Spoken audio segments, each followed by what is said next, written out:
We are brain personal trainers. 1.5 hours of actual output work towards the benefit of the business, but they love their manager. It appears that people with a very high IQ end up working with people with lower IQ but higher EQ. The hook, 3-5 seconds, swipe. Right? We've seen political parties getting elected because of shorts. What are you talking about? We are not actively engaged in listening, not judging.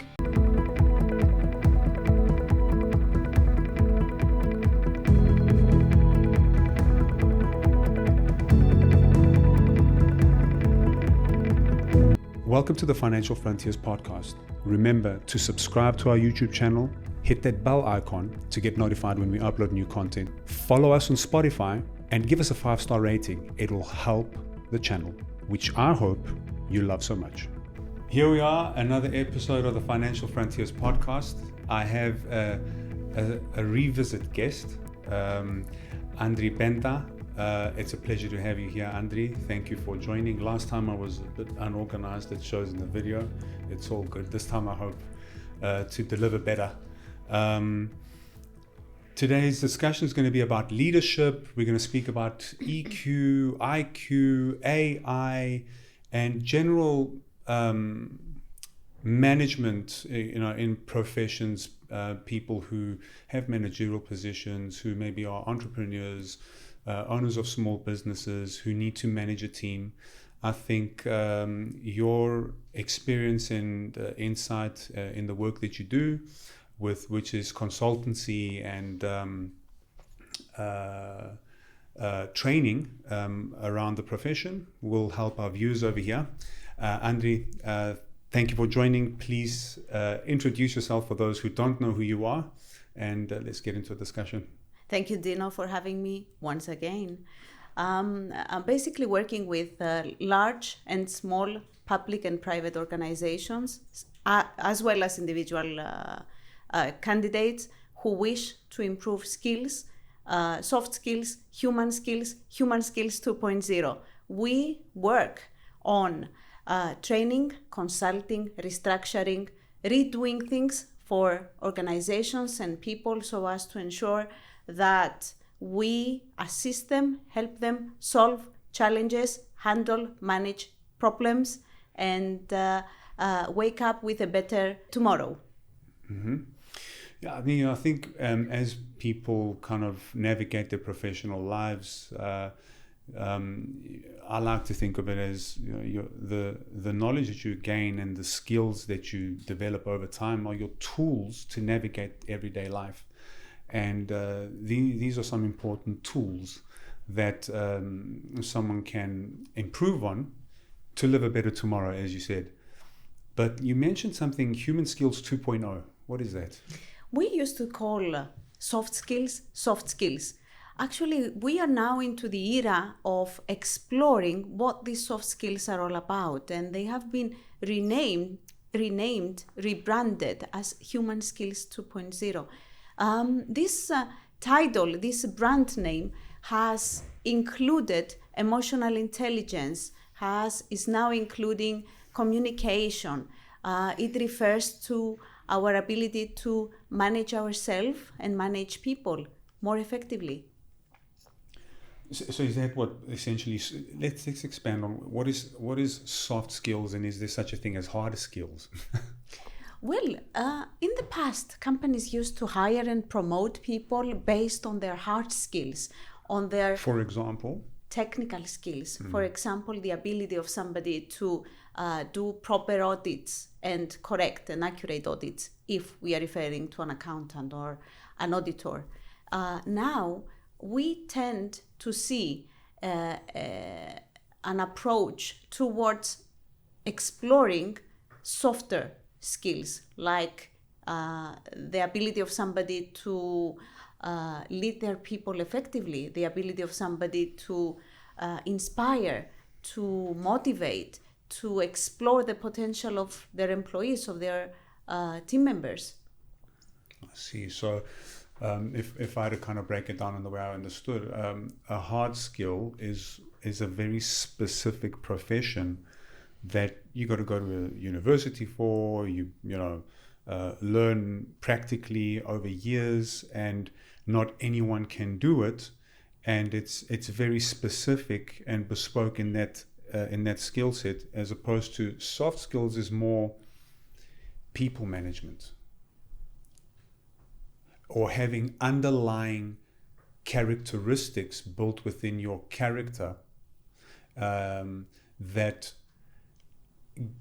where you have the skill, let's call it, to convince people in your way, to get people to follow you, because of the way you are, and they're underlying, not exactly noticeable. So if I had to, for example, prove my hard skill ability, you'd give me documents and say, do this audit, and then I'd go, and I'd write it all out, and then I'd give you an output that can be measured. It's practical. You can measure how well I did or not, how many errors there are, but you can't really measure the effectiveness of a manager and the people that manager leads, how the people are towards him, how much they respect him or not. And this is what you can correct me if I'm wrong, but it's what I've understood.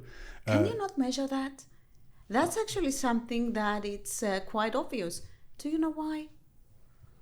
No. You can tell by the number of people who stay with a manager. That's the measurement. When a manager, when a person, when a professional manages to apply soft skills and develop and keep developing soft skills, you can see that person gains respect. That person is admired. That person is followed by his team or her team. That person is somebody that people look up to. So that's the measurement. I'm going to give you a twist here. So you could be a manager for a business, and you've got a certain responsibility as a manager to deliver for the good of the business, right? Mm-hmm. And let's say that you're a manager in a business that is very, very strong financially. Mm-hmm. So the results of bad performance from your team can go unnoticed for a longer period, let's just say. Okay.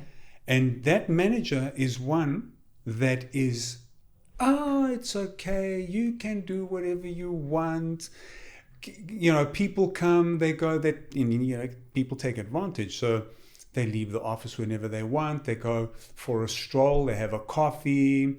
2 hours later, they come in. They have a little bit of a chitty chat and whatever. And if at best they're doing 1.5 hours of actual output work towards the benefit of the business, but they love their manager, and they will never leave. So I think that's the caveat there, that, it's, you got to be a good manager to get output out of the people you manage and keep them happy. Okay, so you're talking about two different aspects, getting output and keeping them happy. You can keep them happy for a short period of time.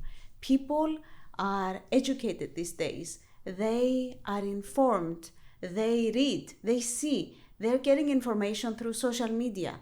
So you can actually keep them happy for a very short time. You need to reinvent yourself on a daily basis. You need to keep finding ways on how to keep them happy. You need to give them twists. So let's work this out. Like, let's try and explore this practically. What is it? And this is, at the end of the day, this is human science, right? Humans are weird.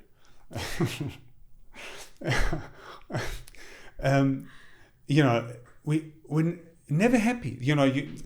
If you take someone, I'm a victim of this too. I mean, I know. So if I had to sit and look at myself and say, compare to 5 years ago, if I had to say, you got whatever you've managed to accomplish up until now, 5 years ago, I would have been like, wow, that would make me the happiest person in the world. That's all I want, and then I'll be happy for the rest of my life. But I'm here now, and I want more. Okay. But it's not just about practical things, material things. It's not just about that. It's people tend to get bored if there's no North Star. I think a consistent North Star and goals, milestones that kind of give a person direction and achieve small milestones to get that natural dopamine feedback. That's what makes people happy.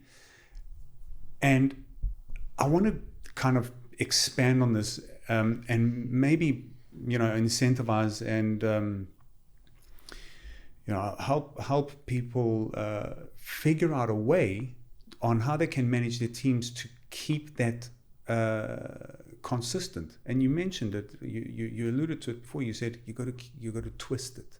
So let's give a practical kind of breakdown. How do you keep someone motivated and happy all the time?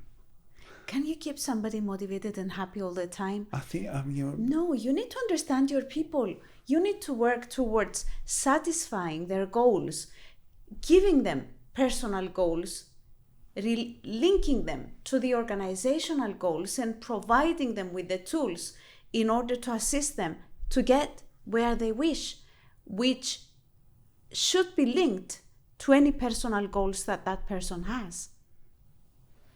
Right. And I guess goals that are not only related to the business per se, it's got to be a goal that a person feels self-accomplishment, like they feel that they've gained something from it for themselves. Well, goals are normally split into two categories: organizational goals and personal goals. These two should be aligned. When these two are not aligned, then the person feels exactly as you're describing. They're feeling that their personal goals are not getting satisfied. So the managers or the leaders of an organization role is to make sure that these two goals are aligned. They need to explore the personal goals of the person in order to be able to, firstly, align them with the organizational goals so that everybody is moving towards the right direction, the same direction, and at the same time supporting, understanding, and giving the tools to that individual to explore and achieve their personal goals. Right. So two different categories. Mm-hmm. I think what also plays a very big role is, there's obviously different sizes of organizations and there's different levels of, let's call it, management, right? And each manager needs to, I guess, improve and keep the team that they manage motivated. And if you've got an organization that you work in an organization that's like 2,000 people, and you're, let's say, middle management, where above you is a whole bunch of other managers, and you manage a small team of 5 to, let's say, 8 people. I guess the infrastructure, the framework, the culture of the business that you're in plays a very big role in how you manage your people. And as a manager, somebody could be trained by Andrie to the T and have all the skills, but if they're not in an environment where they're set up to win, I think also plays a role. And so how does that manager navigate their challenges?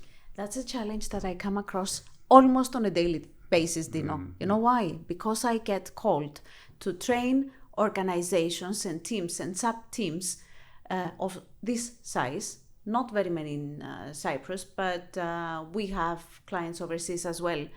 And the problem is that we get down to training the sub-teams, whereas the culture and the vision is not aligned with the information that we are passing to those teams downwards. Which means what? That each sub-team, these small teams, parts of a bigger organization, have a choice. They can either create their subculture and operate in their own sub-model and try to align as much as possible with the whole culture of the organization, being adaptable and flexible at the same time, or they can individually behave in such a way that they manage to influence upwards. Mm-hmm. So they get the opportunity when somebody is cultivating skills within a smaller team to firstly be accountable for their own actions, and at the same time pass on this feel well factor and this new culture to the subsequent teams, but also upwards. Right. It's really hard. I'm not saying it's an easy thing to do.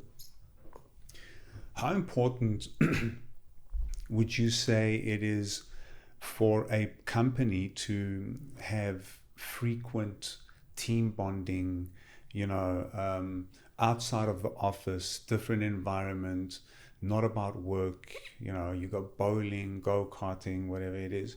How important do you think that is? That is quite important because people get to know each other outside the walls of the office. And I've seen cases where people that are in conflict within an office, when they meet outside that space, they free up and they see the other person from another point of view. So they remove labels, negative labels, and they start giving opportunities to people to get to know them better and to open up to them. However, care must be taken here. Why? Because there are companies that, in order to fix problems, deep problems within their business, they decide to organize team building events so as to get people together and assumingly solve the conflicts, the style differences, the communication issues, the alignment issues, but that's not possible. You're like putting a Band-Aid on the wound. That's not the solution to the problem. Right. You need to identify how people feel within that company or that sub-team, and then go and fix the problems, and then invite them to a team building event, not vice versa. Yeah, because that's interesting, because you've pointed out that you could actually with a team building event create more diversity with cliques of people that group together, and I've seen really toxic environments in the work, in the companies I've worked in the past. Won't mention names, but I know what it's like. It's not nice, and but then you hear like of businesses in Cyprus. We should be proud of that. So like the ex-Nesses of the world, XMs, where I know somebody who works there. Is my sister's husband. It's a good culture. They put a lot of attention. They've got this village where dedicated to employees, where they go off, and every Friday they're up on the roof terrace. It sounds like really a good place to be working. It takes effort, Dino, in order to build such a culture where people feel valued, appreciated, respected, and they, on the other side, they feel that they want to give back to that company. Did you know that the retention, the engagement level on a global scale is down to 20%? Engagement level in what sense? Employee engagement level is down to 20% globally. In Europe, just 12. Do you know how this translates? We've got people who have silently resigned from their role, but they're still going to the office in order to get the salary. They don't care. I see. Yeah, they do not behave in a manner that their employer would want them to behave, but they're still there. We live in an era where employers are seeking employees and they can't find people to work for them. This right moment in this country and in many other countries.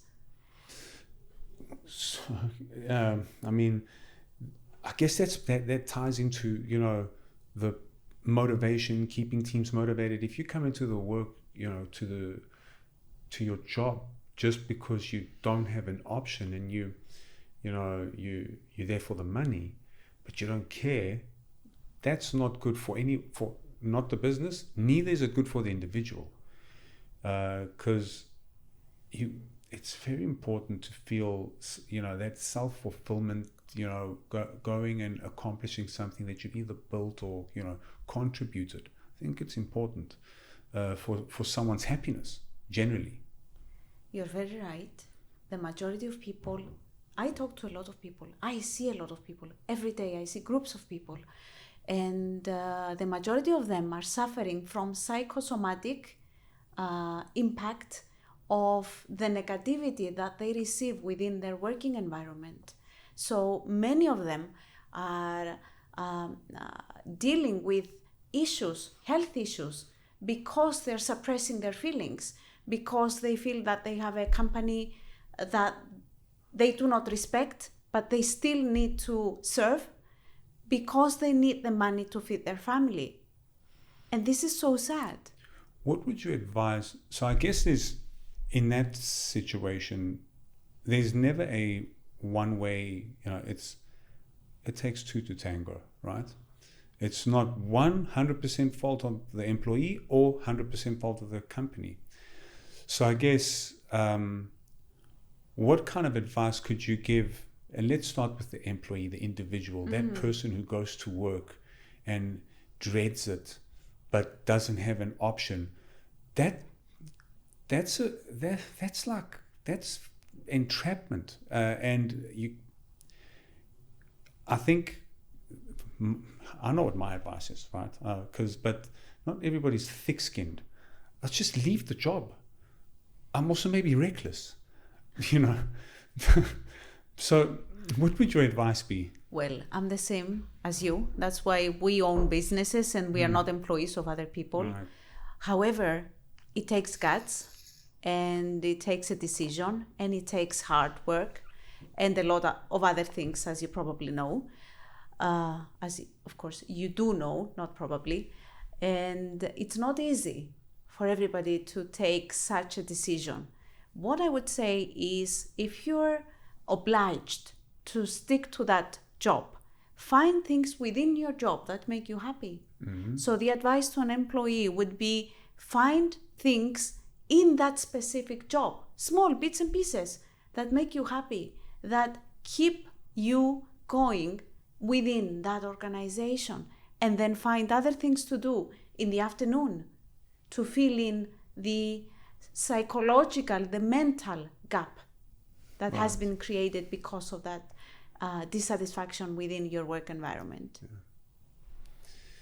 I think also in many cases is assess your own self and see, you know, did you expect more than what is generally accepted as fair? You know, so there's also, I saw a comment which I really resonated with, because I do a lot of scrolling on these reels, right? Oh. Not a lot. I mean, like just before I go to bed or whatever. And one was, if I just remember it properly, it's happiness is equal to expectations minus, I'm going to botch it, but there's the gist of the message is this: manage your expectations, right? If you had to take no expectation, like delete expectations, I don't expect anything from anyone, nothing, in return for what I'm doing. And I'm doing it because it's the right thing to do, and because I feel that this is my responsibility. I own this responsibility. This is my job. Somebody gave me a job and trusted me with this job, right? It's changing the perspective a bit. So they've trusted me with this job. So I'm going to own that. I don't have any expectation. They can pay me if they like, even to the point of, even if you don't pay me, I don't care. This is my responsibility and I'm going to do it. And I'm going to do it properly and feel good about myself that I did it the best that I could. Full stop. You'll be happy. Because when you motivate yourself to accomplish a goal for your own self, which is for the benefit of others, let's say you're outputting, you're giving value, the chips will fall in place, I believe. So there's also that self-check, I believe. You know, that's gratitude. Yes. What you're describing is feeling grateful for what you have, and by limiting your expectations, with which I fully agree and I'm fully aligned, you start appreciating every single thing that's happening in your life, even that job that you hate. For sure. Just a short story, because this little segment of expectation and appreciating things that you take for granted, I'll bring a little story. So I came from South Africa. In South Africa, we lived amazing lives, right? Amazing luxury cars, out every day, great life, but it's very dangerous. That's a different topic. I came to Cyprus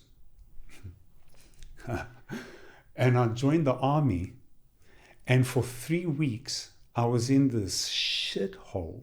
I felt, right?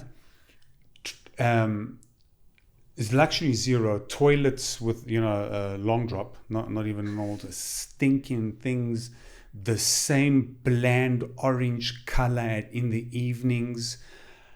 3 weeks, terrible. The day I got out, I went to a coffee shop, and that coffee that I had must have been the best coffee I've had where before it was normal, walk into a coffee shop, have a coffee, this is normal, this is life, whatever. I appreciated that coffee so much. I was in a different environment, in a coffee shop with people talking, being normal, not neosilechte, this, that, where the person's calling me a neosilechte and I'm 4 years older than him. But anyway, so it's, don't take things for granted, and find the skill, the ability to reset your mind and appreciate. It's gratitude, is what you said. Be very grateful for everything you have. Which leads to, I guess, maybe that's a segue into one of the topics that we should discuss here. I think EQ and comparing EQ and IQ. Let's get into that, Andrie. I think you have some valuable knowledge to share here. Okay. EQ, what is it? It's the ability to understand how you feel, how you react, to manage your reactions, and to understand and adjust to how other people are feeling and behaving in your environment. EQ is basically emotional intelligence, and it's not new, but we treat it as it's new. It's a very trendy topic these days within companies, because there has been an understanding, there has been an aha moment that this area of emotional intelligence is what teams, people, managers should develop, should further explore. It's a teachable skill in order to be successful in their roles. So no longer companies are hiring for technical knowledge and technical skills. I've been in the situation where my IQ was tested. Why? In order to be evaluated whether I would be a good fit for a role. This is no longer the case, because it appears that people with a very high IQ end up working with people with lower IQ but higher EQ. Mm-hmm. And that is an aha moment for hiring managers, for business owners. Well, I guess here's the other thing. There's a place for everyone, I believe. Not everybody can be a manager. Not everybody can be an entrepreneur. They don't want to. Not everybody can be a coder. Not everybody can be a mathematician. And each of those professions, I guess, IQ or EQ plays a more important role depending on where you are, what you're doing. If you're more technical, like you're an engineer, you're the coder, the person that develops the AI neural network, and you need to know calculus and algebra. I think if you've got IQ to peak levels and EQ low, maybe that's the exact right fit for your job, because you don't really need to interact with people. You're so deep in your code. Well, if you're working alone, locked up in a room, that's fine. But if you're leading people, then that mere skill would be a drawback. Of course. And so I agree. And there's a place for everyone. And it boils down to knowing yourself. And here's the other thing. And now this is another question that I wanted to ask you, because you did mention that EQ is a skill that can be taught. Of course. And so if someone, let's say, is smart, has got a good IQ, wants to manage people, but lacks the EQ and they know it. So how would you advise? How do you learn EQ? Okay. Before I answer that question, I will tell you the following. I have come across a very big number of mechanical, electrical, and so on, IT, technical engineers. And that's the toughest group to work with. You know why? Can you think of why? EQs, yeah. Exactly. Yeah. And it's a struggle, it's a challenge unlocking the way they have learned to behave, to lead, to live their lives up to that point. The majority of the people that I'm working with, they're already over a certain age. So they're comfortable within their own shell. Right. So teaching them how to be more empathetic, how to understand their feelings, and holding their fire when the time is not right, teaching them to be more socially engaged, teaching them to be more active listeners is what it takes in order for engineers and non-engineers and technical people and people with high IQ to manage people more effectively. We tend to go by the book when our IQ is high. And what it takes is to let the book aside and start listening, engaging, aligning, understanding people, and giving them what they're looking for, what they're aiming for: attention, time, right, open ears. It's interesting. And, as you were explaining that, you mentioned people that you work with are at a certain age. There's something else that I think is important to know. If you're someone that is of a certain age and you want to improve yourself, right, in whatever aspect, there's these three terms that you might have come across as lifespan, health span, and peak span. I don't know if you've heard of peak span. I haven't. So lifespan is basically to increase your lifespan. We've got advances in technology, medicine, and we're able to extend our lives because of the smarts around medication. But that's not the best, because you could extend your life 5-6 years, but they're not enjoyable because you're not healthy. True. And that's where health span comes in, where you keep healthy and extend your life as well and live your marginal decade in the way you want. And, obviously it takes work from now for you to be able to do that. And then there's peak span. And if you look at different things like a woman's ability to carry a child, peak is at around 25, and then it quickly drops. I saw this on Diary of a CEO. It's an incredible podcast. I can't remember who his guest was, but that's a good podcast. Okay. So there's woman's ability to carry a child, right? 25, and then it peaks and then it drops. Then there's mental ability, and there's two different forms of mental ability. And there's all these different skills, like muscle mass, testosterone, all of these different markers that have a peak span and then have a drop off. And there's things that you can change in your life to maintain peak span at a 90% throughout your life to what it was. Obviously, it would be very difficult for a woman to fall pregnant at 60 years old, but there are certain things you can apply in your lifestyle every day where you can maintain your peak span.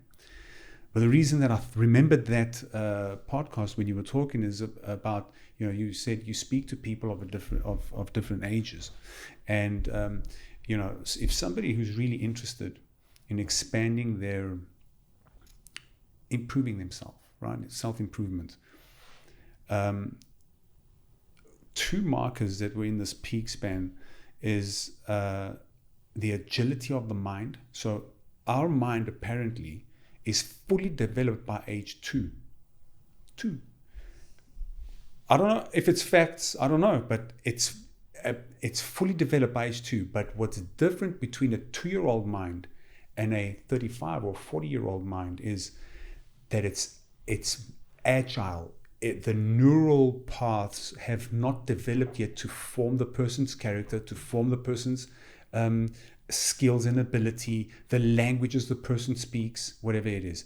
At 2 years old, they're kind of random. It's a fresh human, right, that needs to be developed.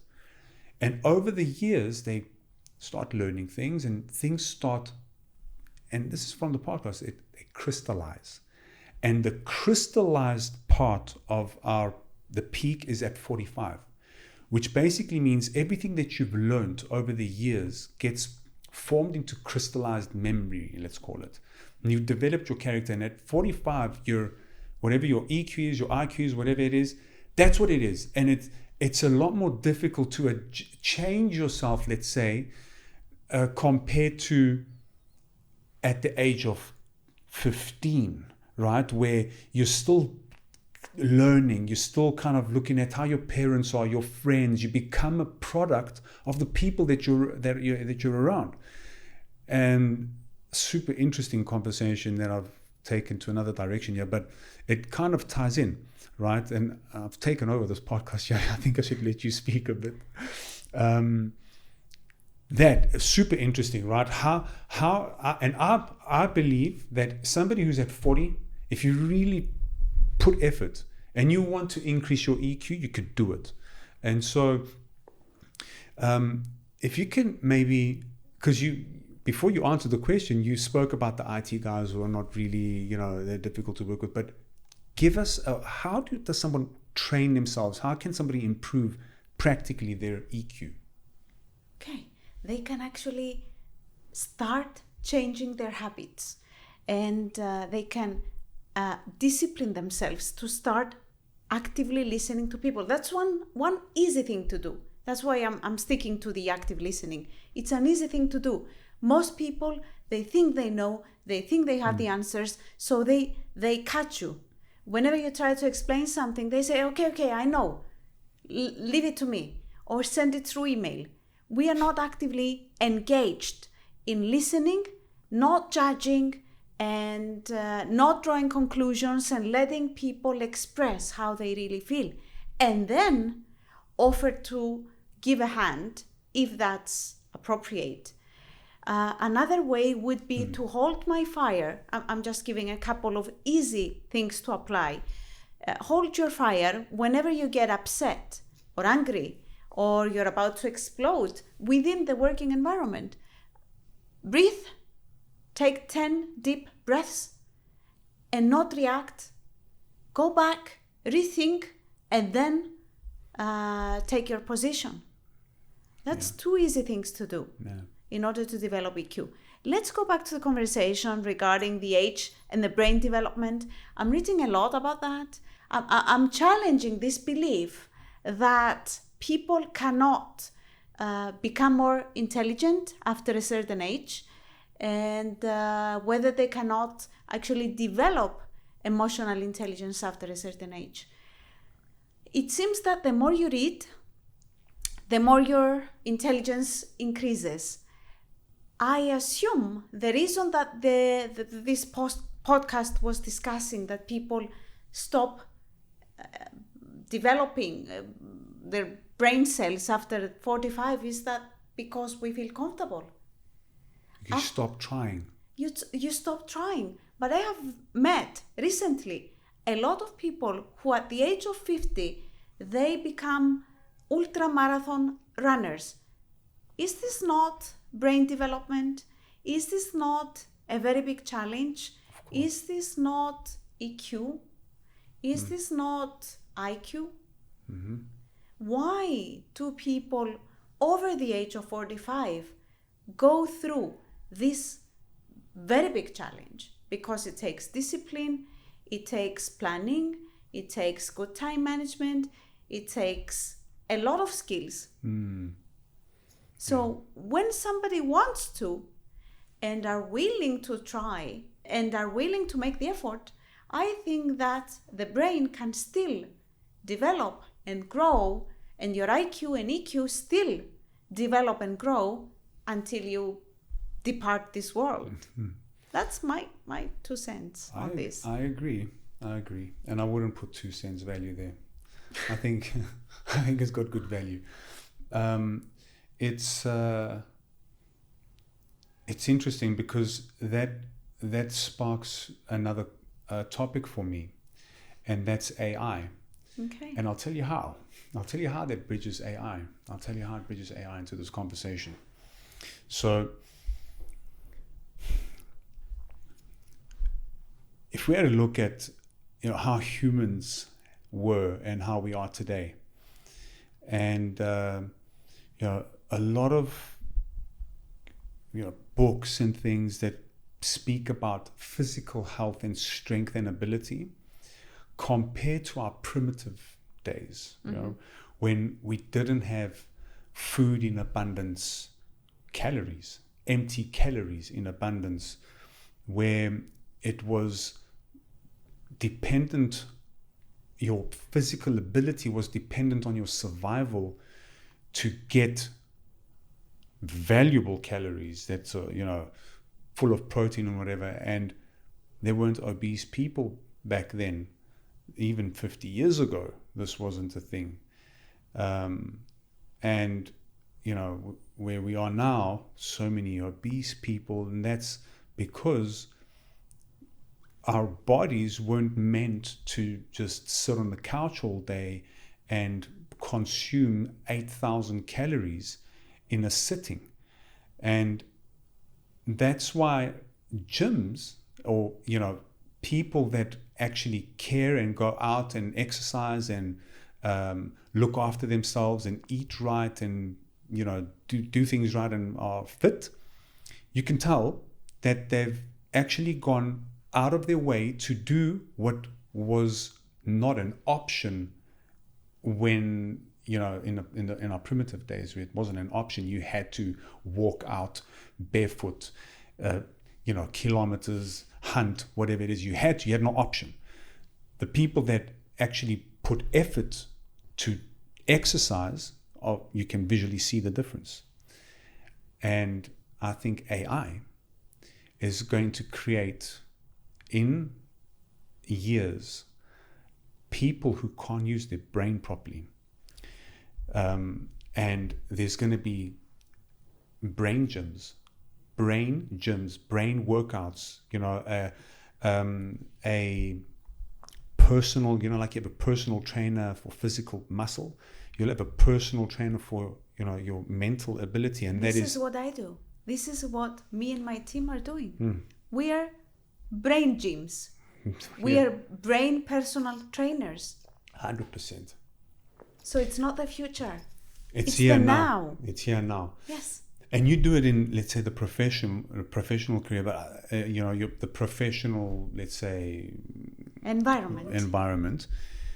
I'm saying that it's going to be even like people who are at home and realize, Jesus, I don't know how to say 7, calculate 7 plus 3. I've relied on AI to give me the answers for everything. I can't compose a basic email to speak for myself. I need to ask AI. I'm not able to assess information and analyze the research that has come through from all these different... Why are you talking about the future? This is the today. It's happening today. I'm saying it will become even bigger, in the next 5-10 years, because... I'm training at a university and I work besides other things. I lecture. I like it. And I see people of Generation A and Generation Z. That's interesting. And it is, very much. Tell us. And this is what's happening. This is the today and the now. You can see the difference. Of course. I cannot give them a task, an exercise, a game to play without them reaching out to their phone to open an AI tool to give them the solution. So I specifically need to instruct them, let your phones aside, and think for get out of your chair and let's stand in the front of the room and let's discuss. I often, both with adults, I mean, within the business environment, as well within the university, I give them brain teasers as a training method. And the first thing that the majority of the people do is reach out for their phones in order to get the solution and solve it fast. So people are seeking out the sparing of their time, are seeking out to be productive, manage their time more effectively, and get the solution ASAP. Right. And I think also what doesn't help is the attention span that all these massive media companies have shoved down everyone's throat, and that is these shorts. And they're killing brain cells. Did you know that? Yeah, I mean, you see some... That's research. They're killing brain cells. We are now training people on digital detox. Why? Exactly. Yeah. It's what you explained. Yeah. Because if you had to sit and say, if I give you a task, right, that requires deep focus, where you close yourself in a room, I think it's good that for anyone to do this, whether that is putting a 1,000-piece puzzle together or solving, some code, sitting on your PC, whatever, close yourself in a room, play whatever music it is that makes your brain waves, activate, and do a 1-hour session of deep work where your brain is working. That's so important. These reels have completely destroyed that ability, where it's literally the hook, 3-5 seconds, 10 seconds, swipe. 10 seconds passed. Okay, this one's interesting. 30 seconds. Whew, that was long. Swipe. Next. Do you know the average time that people spend on the screen of their phone per day? Over 5 hours. Oh, God. Watching shorts. And the problem is that it is not benefit to their brain. It is not benefit to them. IQ is reduced by watching shorts. I know this is not beneficial for the marketing companies, what I'm saying, but the truth is that Generation A, the younger people that are now in school, they have no patience to solve puzzles, to be challenged, to sit down 1 hour in a room to do brain work. They don't, because of these shorts. And I'll tell you why that is a super big problem, right? I'm, for the first time in my life, focusing now to understand marketing, okay? And I'm getting really practical for a B2C business that I have. So I'm studying, I'm just looking, what are the best ways to market, etc., etc. And while I know that the shorts and reels and these things are not good for humans generally, if I want my business to survive, I don't have an option. I have to create the shorts because they're not going to look at my content. So when I'm looking at how, my creative and, what is the strategy for it, shorts are important. And so I need to create 30-second reels. Yes. And I need to shove in there as much of a information in a message, hooks. So it's the hook and, but how much are you going to pass in there? And I'm contributing to this engine that's destroying minds, but I also have a business to run. If that's the way I'm going to grab the attention of someone, I'm going to do it in the way that it currently is. Right? We've seen political parties getting elected because of shorts. What are you talking about? Yes. So it's crazy. A great marketing tool. You have no option. If you need to survive in business, how are you going to get the attention of the consumer? If the consumer is, for whatever unfortunate reason, addicted to these shorts, you're going to have to give them shorts. It's an ethics decision here. Yeah. It's the same as when you're selling smoke or chocolate or whatever seems to not be beneficial to the human health. But we still do it. Businesses still do it because they're money-making machines. Yes. So we, as humans, we need to learn to discipline ourselves and just reduce the amount that we get exposed to this type of information and instead replace it with reading books, doing puzzles, solving problems, doing brain teasers. Right. In order to increase IQ and then socialize, listen to people, right. Discipline our anger, 100%. ourselves, and think before we speak. How have you experienced, so we spoke about the two different topics, but in your view, how has AI impacted EQ?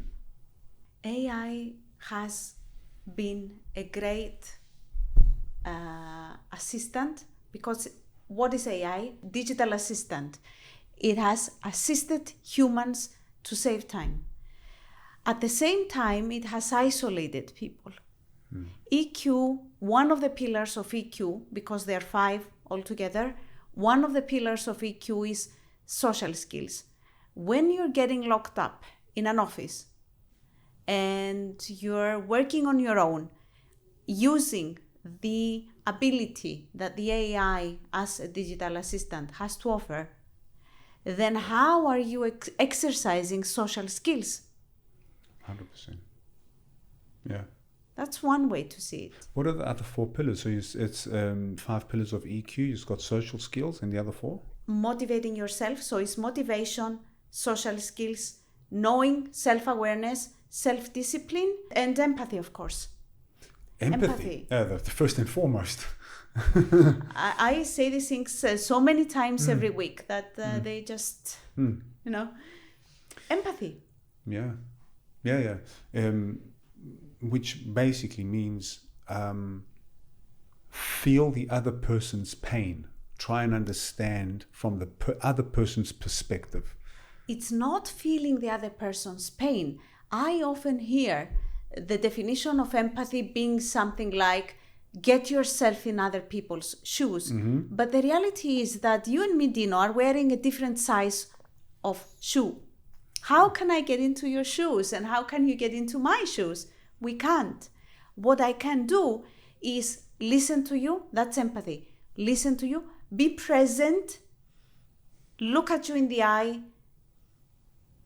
Make you feel that I'm there for you. Mm-hmm. And say something along the lines, I'm here if you need me. Can I help? Right. That's empathy. Right. Nothing more, nothing less. Mm-hmm.